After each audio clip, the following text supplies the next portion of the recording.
할렐루야. 오늘이 12월 20일입니다. 앞으로 성탄절이 5일 남았는데 예수님이 이 땅에 오신 날을 기념하는 성탄절입니다. 성탄절이 다가왔지만은 올해는 이 코로나로 인해서 성탄절 분위기가 전혀 나지 않는 것 같아요. 성가대가 마스크를 써서 그런지 이게 고음이 지금 마스크에 필트레이션이 돼서 이게 나오질 않고 성도들은 너무 심각하게 찬양을 듣는 것 같아요. 저는 기쁘다 구주 오셨네 해서 기쁨이 있는데 여러분들은 별로 성탄절이라도 감동이 없는 것 같습니다. 그럴지라도 분위기가 나지 않을지라도 성탄의 기쁨이 여러분과 여러분 가정에 넘치시기를 주의 이름으로 축원합니다. 이사야 선지자가 활동하던 시대는 이스라엘이 영적으로 타락하여 우상숭배하고 어둠의 시기, 그런 캄캄한 시기였고, 저 북쪽 이스라엘은 이미 아수르 제국에 의해서 멸망당한 때입니다. 그래서 이사야 선지자는 이스라엘을 향하여서도, 남쪽 이스라엘을 향하여서도 회개하고 하나님께 돌아올 것을 촉구했습니다. 그러나 남유다는 불순종하다가 결국 바벨론에 멸망당하고 맙니다. 이사야 선지자는 이런 내용을 미리 알고 있었기 때문에 멸망을 당할지라도 소망을 가지라는 메시지를 들려줍니다. 가까이는 포로 귀환이 일어날 것이다. 멀리는 예수 그리스도가 이 땅에 오실 것이다. 더 멀리는 종말의 새 하늘과 새 땅이 이곳에 임하실 것이라고 예언했습니다. 그래서 이사야서는 1장부터 몇 장까지입니까? 66장까지 이르는 아주 방대한 책인데 이 수록된 내용 자체가 이게 1장부터 66장 여러분 상상이 가십니까?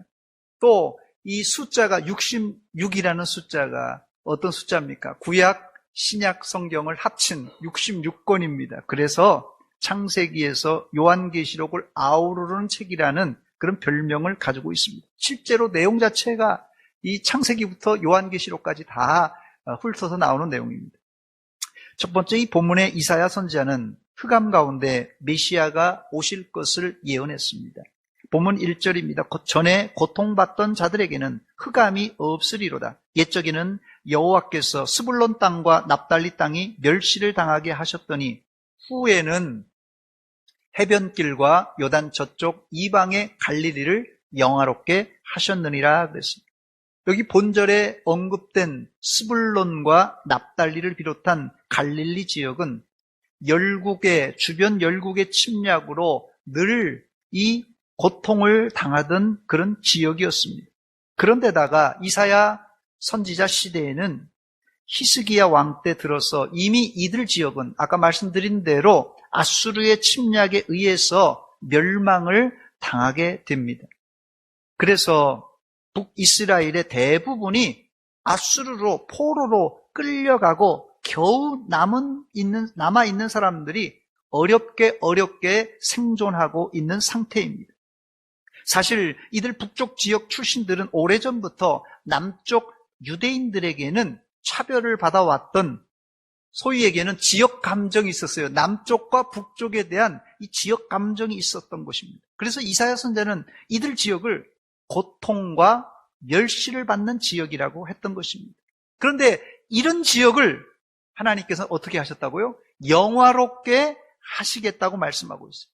전혀 소망이 없던 북쪽 갈릴리 시골에 심지어 자기 민족들에게까지도 멸시받던 지역에 어떻게 영화롭게 할 수 있겠느냐는 것이에요.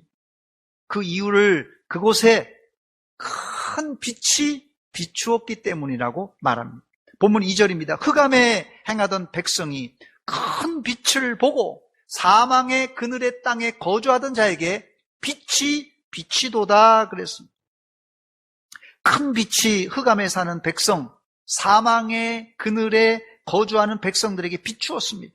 여기서 말하는 흑암과 사망의 그늘은 정치, 경제, 문화, 또 지형적인 그런 면도 있지만은 이것은 영적인 면에서 흑암과 이 사망의 그늘을 말합니다.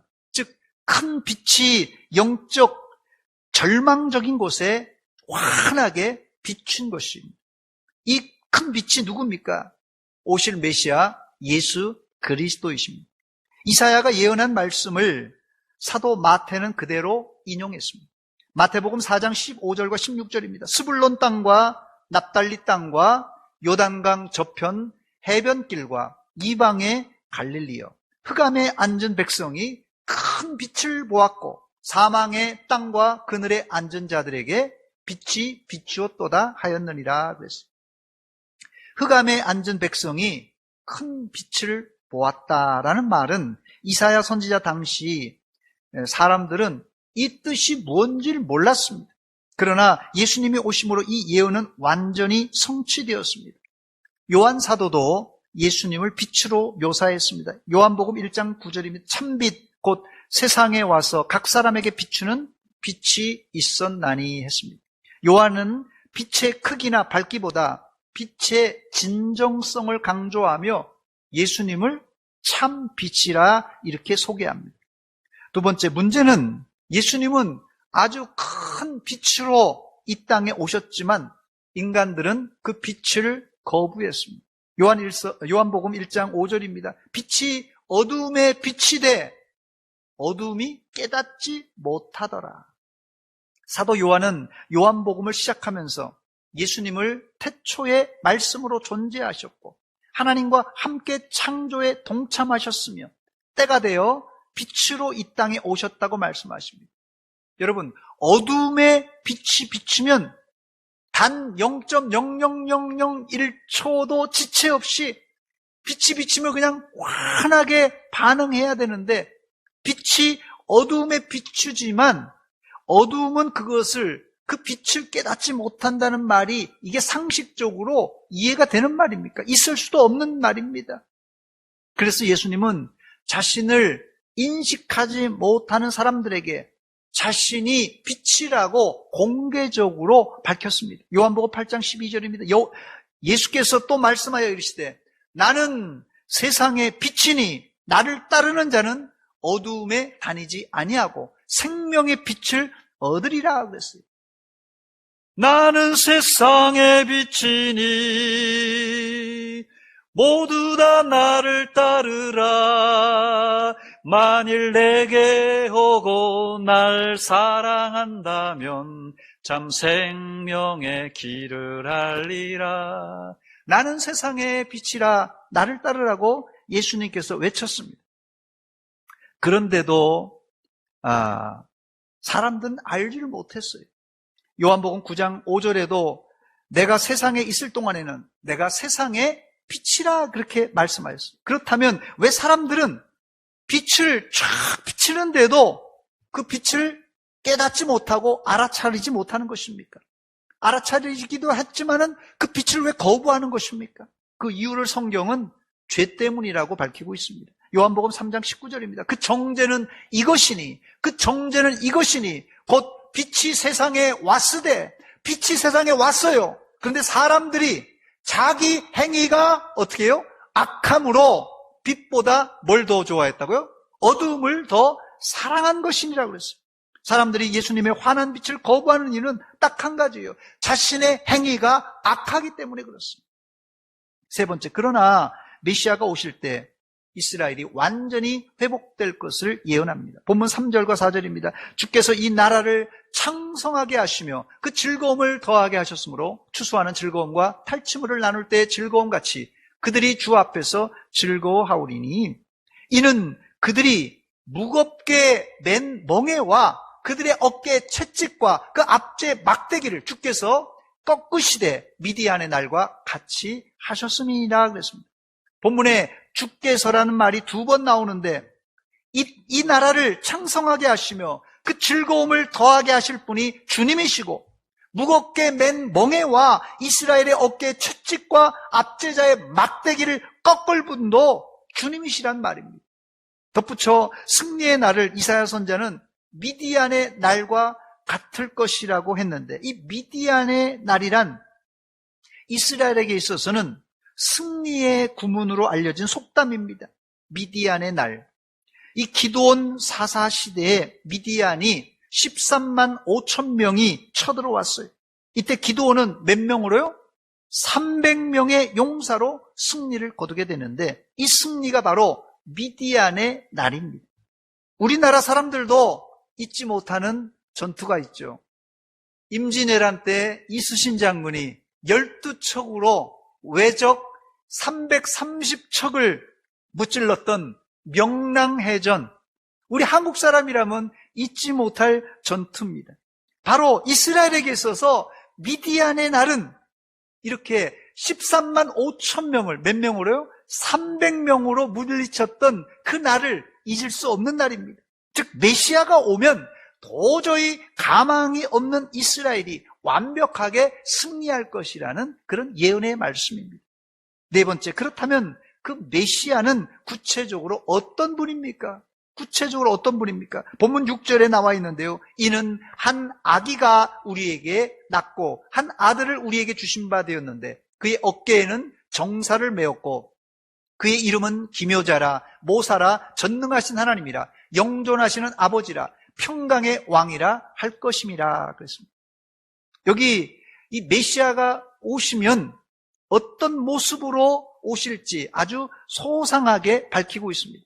제일 먼저 메시아가 오실 모습을 예언하는데 이는 한 아기가 우리에게 낳고 한 아들을 우리에게 주신 바 되었다고 말합니다. 메시아가 아기의 모습으로 남자아이의 모습으로 참 사람으로 오셨다는 뜻입니다. 그 이유가 있는데 인간을 죄에서 구원하시기 위해서는 오실 메시아는 반드시 인간의 몸을 가지고 있는 존재여야만 된다는 뜻입니다. 두 번째는 메시아의 역할은 우리를 통치하시고 다스리시려고 오셨어요. 그래서 이사야 선지자는 메시아를 어깨에 정사를 맨 존재라고 말합니다. 지금 이스라엘은 하나님의 통치를 받지를 않아요. 이방 나라를 기대고 의지하고 우상을 숭배합니다. 정사를 메었다는 뜻은 다른 뜻이 아니라 지도자가 되었다 혹은 통치하다 이런 의미입니다. 메시아는 그래서 다스리는 자입니다. 다스리는 자. 또 여기 기묘자라는 말이 나오는데 기묘자는 영어 성경에 이 원더라는 단어를 썼는데 놀라움, 경이, 또 경탄이라는 뜻입니다. 또 모사는 상담자라는 변호사라는 뜻으로 카운셀러라고 되어 있습니다. 즉 기묘자, 모사란 말은 인간의 상상을 초월하는 기가 막힌 지혜를 가진 해결사라는 뜻입니다. 해결사. 그렇습니다. 예수님은 인간이 풀려고 해도 풀 수 없는 인생의 문제, 이 죄의 문제를 근본적으로 풀 수 있는 지혜와 능력을 갖춘 능력자라는 뜻입니다.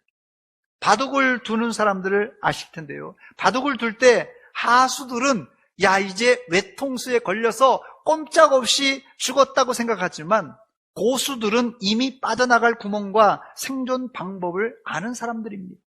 그래서 정치를 잘하는 사람은 정치 구단이라 이런 비유를 하는데 여러분들은 인생을 살아오면서 인생 몇 단입니까? 신앙의 영적인 몇 단입니까? 신앙의 고수는 배워서는 한계가 있고 신앙의 고수는 이 기묘자, 모사이신 예수님의 지혜와 능력을 공급받아야 될 수 있습니다. 어떻게 돼요? 말씀과 기도밖에 없습니다. 이 기묘자의, 모사의 지혜와 능력을 얻기 위해서는 말씀을 통하여, 기도를 통하여 우리가 얻을 수 있습니다. 여러분들 이번 성탄절을 통하여서 예수님의 기가 막힌 지혜를 체험하셔서 인생의 복잡한 문제를 술술 풀어나가시는 신앙의 고수들이 되시기를 주의 이름으로 축원합니다. 세 번째, 메시아는 전능하신 하나님이라고 밝힙니다. 전능하신 하나님은 히브리어 엘 깃보르라고 되어 있는데요. 엘 깃보르라는 말은 모든 전쟁에 능하신 전사, 강력한 전사를 말합니다. 네 번째, 이 오실 메시아를 영존하신 아버지라고 표현했어요. 영존하시다는 말은 하나님의 영원성을 강조하는 말인데 그 방점은 뒤에 있습니다. 아버지에 있어요. 하나님은 신성을 가진 영원한 존재지만 우리와 가장 가까이 함께 하시는 아버지이십니다. 저는 하나님의 호칭 중에 여러 호칭이 있지만 아버지라는 호칭이 가장 정감 있는 호칭이라고 생각합니다. 이 한마디가 우리 인생의 10년 묵은 채증까지도 내려가게 합니다. 저를 한번 따라서 하시기 바랍니다. 아버지, 아버지. 어떻게 좀 내려갔습니까? 여러분들이 막혀있던 게 좀 내려갔는지 모르겠어요. 마지막 5번째, 이사야는 오실 메시아를 평강의 왕으로 묘사했어요. 평강의 왕이, 이 평강의 왕이라는 호칭은 앞서 제가 말씀드린 이 4가지 모든 호칭을 정리하는 결론과 같은 말입니다. 저는 과거에는 비폭력, 무저항의 평화주의를 동경했어요. 비폭력, 평화주의. 이게 제가 젊을 때 좋아했던 그런 생각입니다. 그러나 나이를 먹고 성경을 깊이 묵상하며 깨달은 것은 평화주의는 이론상으로는 좋지만 실제로 이 땅에서 이루어질 수 없는 이상주의라는 것을 깨닫게 되었습니다. 평화주의자들은 예수님이 오셔서 비폭력으로 평화주의를 실천하셨다고 말합니다. 그런데 이것은 예수님의 겉모습만 본 것이지 실제를 보지 못한 것이에요. 여러분, 평화는 그렇게 오는 것이 아닙니다. 예수님은 앞서 설명한 여러 조건들을 다 충족하는 전능하신 하나님이시기 때문에 비폭력 평화주의가 가능했던 것입니다. 무슨 말이냐 하면 예수님이 평강의 왕이 된다는 말은 역설적으로는 힘이 있기 때문에 가능하다는 말이에요. 요즘 새벽 기도에 역대하를 묵상하고 있는데 거기서 제가 느낀 것이 이겁니다. 유대의 훌륭한 왕들은 하나님을 잘 믿었는데 그들은 기도만 하지 않고 성벽을 쌓고 외적을 대비하여 군사력을 철저히 준비하였던 왕이었다는 사실입니다. 바로 그때 하나님은 이스라엘과 예루살렘에 평화를 주셨어요. 어떤 왕도 하나님이 지켜주시니까 나는 기도만 하겠다 이렇게 말한 왕은 한 사람도 없습니다. 성경이 말하는 평화는 이스라엘이 강력한 군대를 갖추고 있을 때 그때 비로소 주변국들이 자기들이 알아서 화해하자고 조공을 가지고 선물을 가지고 찾아왔습니다. 다윗 때, 솔로몬 때 다 그랬어요. 다시 말씀드립니다. 예수님이 평강의 왕으로 오신 것은 연약한 아기의 몸으로 왔지만 그 안에는 전능한 왕으로 신적인 능력을 가졌던 능력자였기 때문에 바로 이 평강의 왕이 가능했던 것입니다. 예수님이 십자가 지시기 전날 이 겟세마네 동산에서 기도하실 때 대제사장이 보낸 군병들이 예수님을 잡으러 왔어요. 이때 베드로가 칼을 빼서 쫙 대제사장의 종 말고의 귀를 딱 떨어뜨립니다. 이때 예수님께서는 말고의 귀를 만져서 고쳐주시고는 뭐라고 말씀하셨어요? 칼을 도로 칼집에 꽂으라. 그러면서 칼을 가지는 자는 다 칼로 망하리라 하셨어요. 예수님은 대제사장이 보낸 군병들에게 끌려가는 것은 단지 힘이 없어서가 아니라 그는 강력한 전사요 힘을 가지고 있었지만 사용하지 않고 자신에게 예언된 모든 일을 이루시기 위해서 스스로 잡혀가신 것입니다. 마태복음 26장 53절로 54절인데요. 너는 내가 내 아버지께 구하여 지금 12군단 더 되는 천사를 12군단, 이게 한 군단에 몇 명입니까? 하여튼 12군단이면 엄청난 군대, 하늘의 천군 천사를 다 동원해서 하나님께서 지금 동원해서 보낼 줄 모르느냐? 내가 만일 그렇게 하면 이런 일이 있으리라 한 성경이 어떻게 이루어지겠느냐 하시더라 그랬어요. 예수님은 힘없는 평화주의자가 아니라 강력한 힘을 가지고 있었지만 성경을 이루기 위해서, 성경을 완성하기 위해서 우리를 구원하신 것입니다. 얼마나 멋집니까, 여러분? 힘이 있지만은 그 힘을 사용하지 않고 평화적으로 모든 것을 해결하셨어요. 그런데 세상에서는 이렇게 살면 바보라고 합니다. 너 힘이 있는데 왜 당하고만 있어? 예수님은 당한 게 아닙니다. 하나님의 뜻을 이룬 평화의 왕이셨어요. 다섯 번째, 이스라엘은 이사야 선지자의 회개하고 돌아오는 예언을 듣고는 청개구리 같이 행동했습니다. 본문에 이스라엘의 강팍한 마음과 불순종의 행동이 기록되어 있는데 본문 8절로 10절입니다. 제가 좀 긴데 읽어드립니다. 주께서 야곱에게 말씀을 보내시며 그것을 이스라엘에게 임하게 하셨은즉 모든 백성 곧 에브라임과 사마리아 주민이 알 것이거늘 그들이 교만하고 완악한 마음으로 말하기를 뭐라고 합니까? 벽돌이 무너졌으나 우리는 다듬은 돌로 쌓고 뽕나무를 찍혔으나 우리는 백향목으로 그것을 대신하리라 하는도다. 이게 무슨 말입니까? 하나님은 선지자를 통하여서 지금 아수르와 바벨론의 위험이 있지만 회개하고 너희들 돌아오라 하십니다. 그러면 내가 너희를 보호해주고 그들의 손에서 구원해주겠다는 이런 말씀을 이사야 선지자를 통하여서 지금 하고 있어요. 근데 이스라엘은 뭐라고 대답합니까? 이 선지자와 하나님께. 여러분, 너희들 지금 바벨론과 이 아수르에게 힘들게 지금 살고 있으니까 내가 구해주겠다. 그러니까 나한테 돌아오라. 이스라엘 뭐라고 대답해야 되겠어요? 한마디만 하면 됩니다. 예, 한마디 하는 게 그렇게 어려워요? 내가 너희들 구해주겠다. 예, 하면 돼요. 근데 이 이스라엘이 자존심이 있었어요. 하나님, 이건 우리 일이니까 우리가 알아서 합니다. 우리가 알아서 하니까 하나님 손 떼세요. 하나님의 은혜를 걷어차버린 것이 정말 기가 막히고 어이가 없습니다. 더 어이없는 것은 원수들이 와서 너희들 성벽을 허물 것이다. 걱정하지 마세요. 성벽 허물면 더 좋은 돌로 다듬어서 쌓겠다. 이런 어거지가 어디 있습니까, 여러분? 이스라엘이 지금 사춘기 어린아이들 같이 막무가내로 선지자와 하나님께 대들고 또 반항하고 있습니다. 여섯 번째, 결국 하나님은 아람 군대와 블레셋 군대를 이용하여 이스라엘을 징계하십니다. 하나님은 이스라엘이 정신 차리라고 아람과 블레셋 군대로 회초리를 드신 것이 본문 9장 11절로 12절 말씀 보니까 그러므로 여호와께서 르신의 대적들을 일으켜 그를 치게 하시며 그의 원수들을 격동시키리니 앞에는 아람이 쳐들어와요. 또 뒤에는 블레셋 사람들이 삼키려고 쳐들어온다는 것이에요.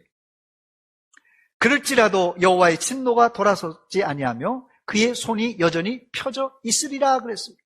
아직 이스라엘에게 이 바벨론이라는 군대를 보내지 않고 바벨론보다는 한 단계 낮은 어떤 군대요? 아람과 블레셋. 아람과 블레셋은 아주 잔챙이들입니다. 이 바벨론은 엄청난 군대예요. 이건 제국입니다. 이 아람과 블레셋은 이 잔챙이에요. 이 잔챙이로 지금 징계하는 것이에요. 왜 징계한다고요? 빨리 돌아와라. 그래야지 큰 몽댕이 바벨론에게 안 맞아 터진다. 이런 뜻입니다.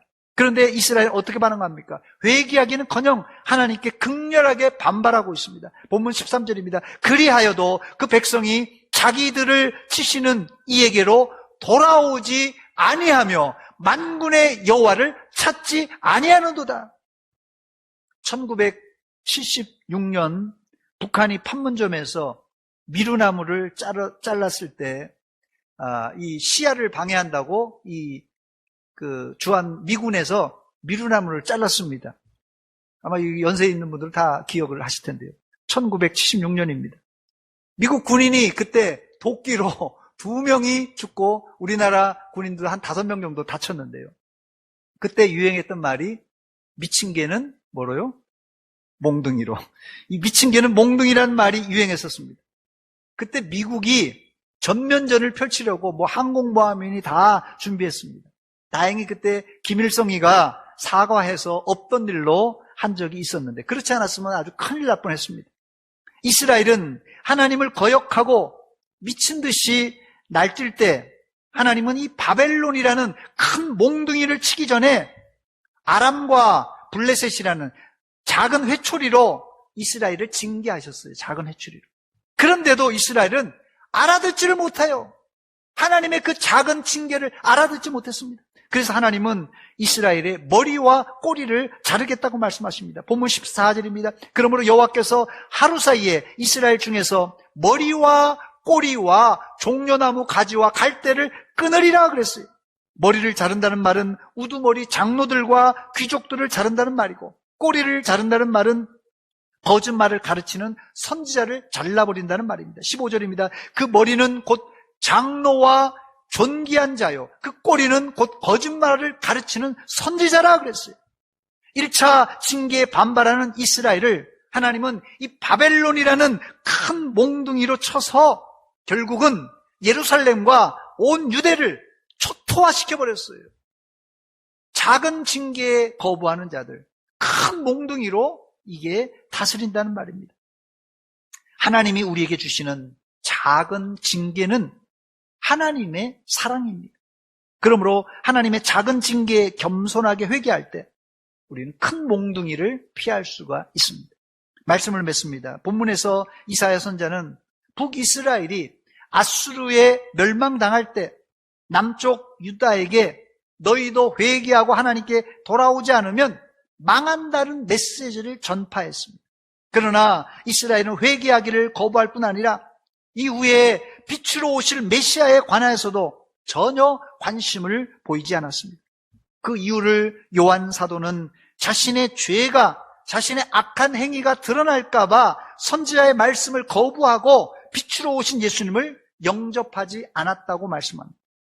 이번 크리스마스를 통하여서 여러분들은 어두운 세상에 빛으로 오신 평화의 왕 예수님을 마음에 영접할 뿐 아니라 심판의 왕으로 다시 오실 재림 예수님을 고대하는 성도들이 되시기를 주의 이름으로 축원합니다.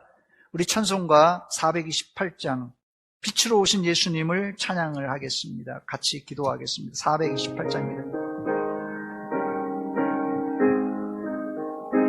내 영혼의 햇빛 비치니 주 영광 찬란해.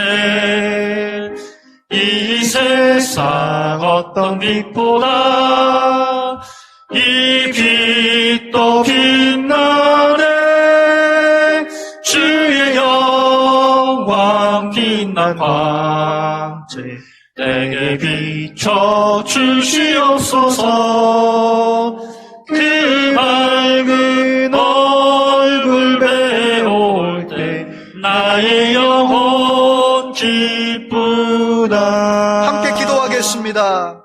내 영혼에 햇빛 비치니 그 영광 찬란해. 주님께서는 어둠에 살고 있는, 죄악에 살고 있는 우리에게 환한 큰 빛으로 비춰 주었습니다. 그 빛을 보고 우리가 예수 믿게 되었는데 하나님 빛 가운데 거하게 하여 주시옵소서. 2020년 다 지나갔는데 한 해 동안 코로나 핑계로 우리가 어두움에 속하지 않았습니까? 이 시간 어두움의 일과 어둠의 모든 것을 회개하며 환한 빛으로 주님께로 나오며 빛으로 오신 주님을 우리가 크게 환영하고 영접하는 이 시간 되게 하여 주시옵소서. 한 목소리를 같이 기도하겠습니다. 하나님 우리 아버지, 은혜와 사랑 감사드립니다.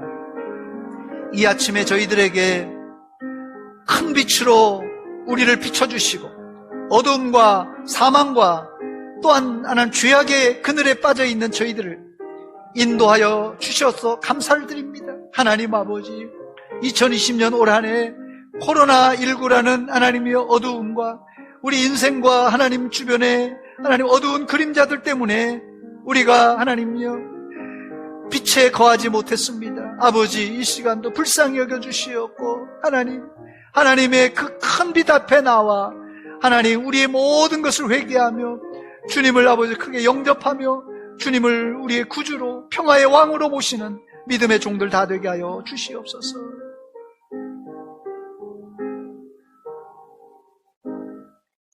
하나님 우리 아버지, 은혜와 사랑을 감사드립니다.